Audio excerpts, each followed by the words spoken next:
Who do you relate to in the Breakfast Club? Personally, I see myself in Andrew. Can't think for himself, trying to look cool based on other people's standards, trying to do the right thing based on other people's morals, trying to be what other people want him to be, not because they are making him, but because he was never even given the opportunity to want to be anything else. But come to think of it, that last statement is something that the whole club has in common. Even though these five characters seem wildly different, they are all in the exact same situation. And I don't just mean that they are all in detention together, but they all feel forced to act the way they do because of where life put them. No one gets to choose their parents or how they treat us. What our parents want from us, what they teach us, or if they're even there for us at all is completely outside of our control. Why these five characters connect, it's not because they spend a day in detention together. That's just a coincidence. These five characters walk out as friends because they all relate to each other's situations. They are all being forced into a certain life by adults. I don't mean to confuse the meaning of this movie though. This isn't a film about five individuals overcoming childhood trauma through successful group therapy. The Breakfast Club is about five children taking the next step into adulthood. Parents are there for a reason.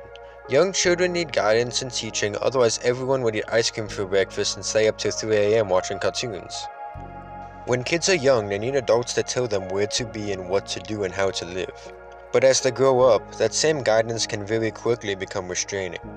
At some point in everyone's life, they need to look at themselves and decide who they are as a person.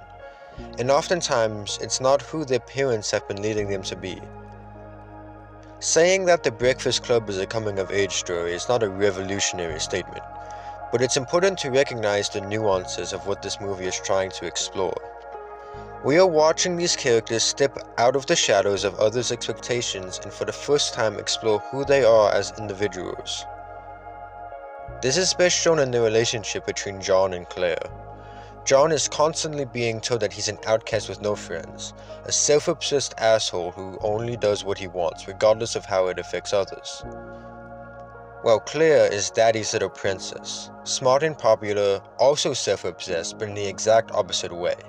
She very much cares what other people think of her. Both of them have been taught to put themselves first, but both Claire and John go against this. First by covering for the other despite possible consequences to themselves, and then eventually getting together at the end of the movie. Both of these characters break free of the expectations of others by choosing to care for one another more than themselves. It's them choosing who they want to be all on their own for the first time in their lives. From Andrew getting high despite being an athlete, to Allison aggressively dumping a purse on the couch, even though she's relatively shy and reserved. And my personal favorite, Brian writing the shortest essay of all time, completely disregarding the instructions given by the adult and turning something in that would guarantee him an F. That's something that this character would not be able to even dream of doing at the beginning of the movie. All five of them make choices on their own to do things that they want to do and be who they want to be despite of their parents and other adults in their lives.